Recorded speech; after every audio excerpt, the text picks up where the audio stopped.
ಅಷ್ಟೇ. ಇವತ್ತು ನಮ್ಮ ದೇಶದ ಅತ್ಯಮೂಲ್ಯವಾದಂತಹ ಒಂದು ವಿದ್ಯೆ ಇದೆ, ಅದು ಮರ್ಮ ವಿದ್ಯೆ ಅಂತ ಹೇಳ್ತೀವಿ. 64 ವಿದ್ಯೆಗಳಲ್ಲಿ ಇದು ಒಂದು ವಿದ್ಯೆ. ಇದನ್ನ ಮಹರ್ಷಿ ಅಗಸ್ತ್ಯ ಮುನಿಗಳು ಇನ್ವೆಂಟ್ ಮಾಡಿರೋಂಥ ವಿದ್ಯೆ ಇದು. ಈ ವಿದ್ಯೆ ಯುದ್ಧ ಮಾಡ್ಬೇಕಾದ್ರೆ ಶತ್ರುವನ್ನ ಹೇಗೆ ಮಣಿಸ್ಬೇಕು ಅನ್ನೋದ್ರ ಬಗ್ಗೆ ಇದನ್ನ ರಹಸ್ಯವಾಗಿ ಇಟ್ಕೊಳ್ತಿದ್ರು. ಎಲ್ಲಿ ಹೊಡೆದ್ರೆ ಅವನು ಬೀಳ್ತಾನೆ, ಸಾಯ್ತಾನೆ ಅನ್ನೋ ಬಗ್ಗೆ.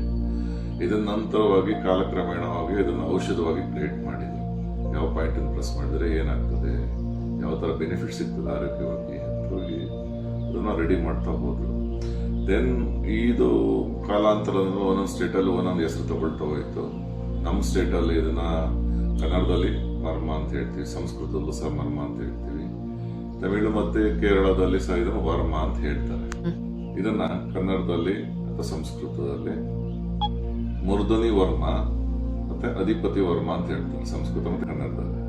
ಇನ್ನು ತಮಿಳಲ್ಲಿ ಇದನ್ನ ಕೊಂಡೆಕೊಳಿ ವರ್ಮ ಅಂತ ಹೇಳ್ತಾರೆ, ಮತ್ತೆ ಕೇರಳದಲ್ಲಿ ಇದನ್ನ ಉಚ್ಚಿ ವರ್ಮಂ ಅಂತ ಹೇಳ್ತಾರೆ.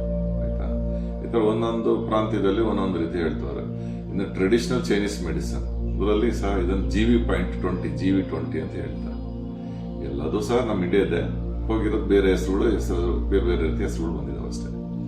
ಇದ್ರದ್ದು ಉಪಯೋಗ ಏನಪ್ಪಾ ಅಂತಂದ್ರೆ ಮೈಂಡ್ ಲೆವೆಲ್ ಅಲ್ಲಿ ಯಾರಿಗೆ ಸ್ಟ್ರೆಸ್ ಇರ್ತದೆ, ಆಂಗ್ಸೈಟಿ ಇರ್ತದೆ, ಡಿಪ್ರೆಷನ್ ಇರ್ತದೆ, ಸ್ಯಾಡ್ನೆಸ್ ಇರ್ತದೆ, ಫ್ರಸ್ಟ್ರೇಷನ್ ಇರ್ತದೆ, ಇರಿಟೇಬಿಲಿಟಿ ಇರ್ತದೆ, ರೇಜ್ ಇರ್ತದೆ, ಆಂಗರ್ ಇರ್ತದೆ, ಈ ತರ ಲೆವೆಲ್ ಅಲ್ಲಿ ಇದ್ದವರಿಗೆಲ್ಲರಿಗೂ ಈ ಪಾಯಿಂಟ್ ಅನ್ನು ಸ್ಟಿಮ್ಯುಲೇಟ್ ಮಾಡೋದ್ರಿಂದ ಯೂಸ್ಫುಲ್ ಆಗ್ತದೆ. ಹೇಗೆ ಅಂತಂದ್ರೆ ಮೈಂಡ್ ಅನ್ನು ಕಾಲ್ ಮಾಡ್ತದೆ, ತುಂಬಾ ರಿಲ್ಯಾಕ್ಸ್ ಮಾಡ್ತದೆ.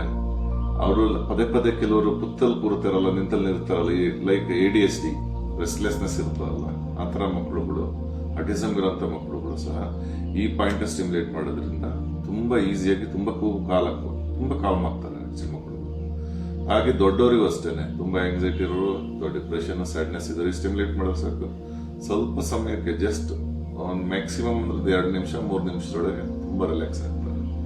ಇದ್ರದ್ದು ಫಿಸಿಕಲ್ ಎಲಿಮೆಂಟ್ಸ್, ಫಿಸಿಕಲ್ ಬೆನಿಫಿಟ್ಸ್ ಏನಪ್ಪಾ ಅಂತ ನೋಡ್ತಾ ಹೋದ್ರೆ, ಈ ಸೈನಸ್ ಇರೋಂಥದ್ದು, ವಾಮಿಟಿಂಗ್ ಸೆನ್ಸಸ್ ಇರೋದು, ಅಸ್ಥಮ ಇರೋಂಥವ್ರು, ಜೊತೆಗೆ ಹೆಡ್ಏಕ್ ಇರ್ತದೆ, ಮೈಗ್ರೇನ್ ಇರೋಂಥವ್ರು, ಆಮೇಲೆ ತುಂಬಾ ಸ್ಟ್ರೆಸ್ಫುಲ್ ಇರೋಂಥವ್ರು, ಲೈಕ್ ಹೈಪರ್ ಆಕ್ಟಿವ್ ಇರ್ತಾರಲ್ಲ ಅವರು, ಮತ್ತೆ ಇನ್ಸೋಮಿಯಾ ಇದ್ದಂಥವ್ರಿಗೆ, ಸೆರೆಬ್ರೋ ವ್ಯಾಸ್ಕ್ಯುಲರ್ ಇಶ್ಯೂಸ್ ಇರೋಂಥವ್ರಿಗೆ, ಆಯ್ತಾ, ಜೊತೆಗೆ ಇನ್ನೂ ಸುಮಾರು ಕಾಯಿಲೆಗಳು ಹೋಗ್ತದೆ ಇದರಲ್ಲಿ.